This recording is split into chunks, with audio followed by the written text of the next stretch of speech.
talk a little bit about what you took out of the game and what you felt could be better, what you were happy with?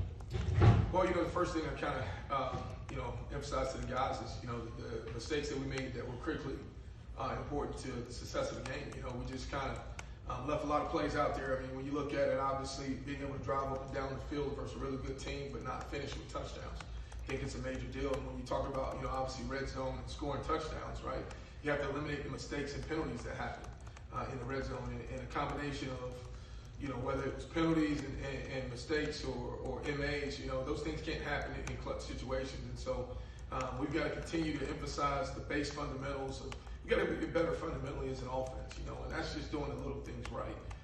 At times we're out there just executing plays without executing the fundamentals of the plays, and those things show up, and they catch up to you when they catch up to you.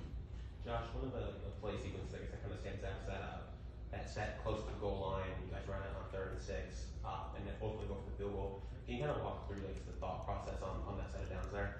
Yeah, that drive right there, they came out in a 3-down defense, so they were obviously only had 3 down linemen and 8 guys in the coverage. So we were running the ball great all night, and obviously, the first play that we had there had an opportunity to kind of crease it for about a 10-yard run. We missed the block, we kind of fell over, and the ball ended up bouncing there. But obviously, we felt we had the numbers advantage in the run game.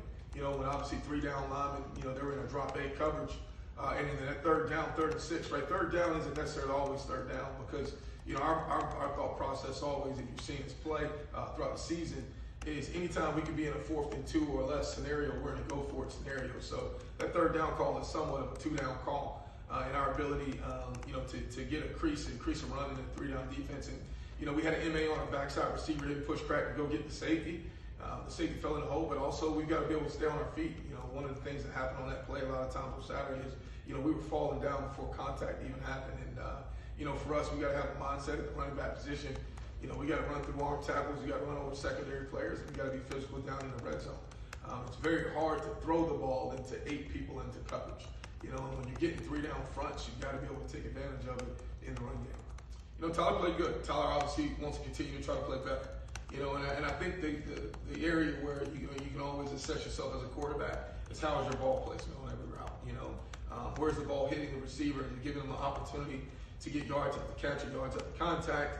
Are you precise in your reads and everything? And so, there's some plays in there. Obviously, Tyler wants back, but then he did a really good job.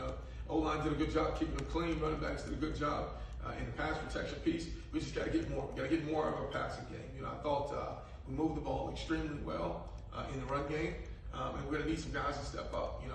We have a very inexperienced group, outside of our tight ends as far as Will Mallory. When you look at, the production there at receiver, tight end position. And so we need some guys to grow up fast and fill some big shoes.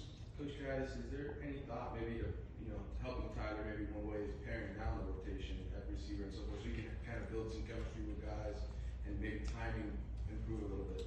Well, he is building chemistry. The challenge for us is we don't have so many guys, so we are, I think there's 6 guys playing and that's all we have. You look at it, it's a very, very thin scholarship situation. In fact, I don't know any other school in the country that's got this limited amount of wide receivers available to him. But, he gets work with all those guys throughout the week in practice because we have to sub, we have to rotate.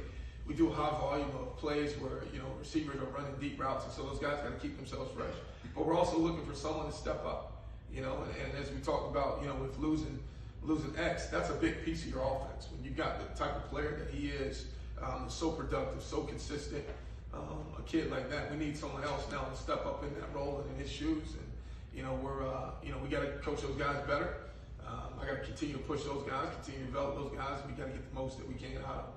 Obviously, you've got a lot of young guys at receiver, and young guys sometimes halfway through the season, it clicks for them, and they end up being great.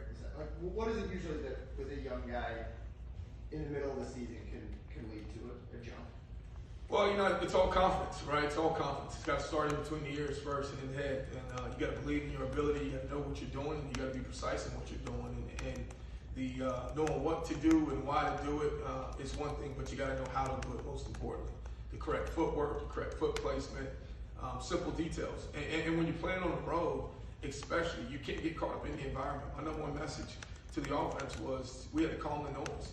And the noise is not necessarily the crowd, but the noise is what's going through your head on a play-to-play basis. Are you focused on your fundamentals, your split, your landmark, all the little things that require details in order to be successful?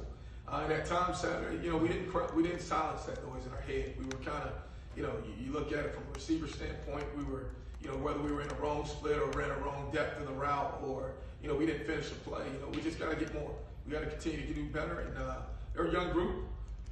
It's our time right now to put our hand behind them and push them forward. Put an arm around those guys, instill some confidence in them, and obviously very disappointed in the outcome of the game. But it's a long season. We got a lot of games left and a lot of football right ahead of us.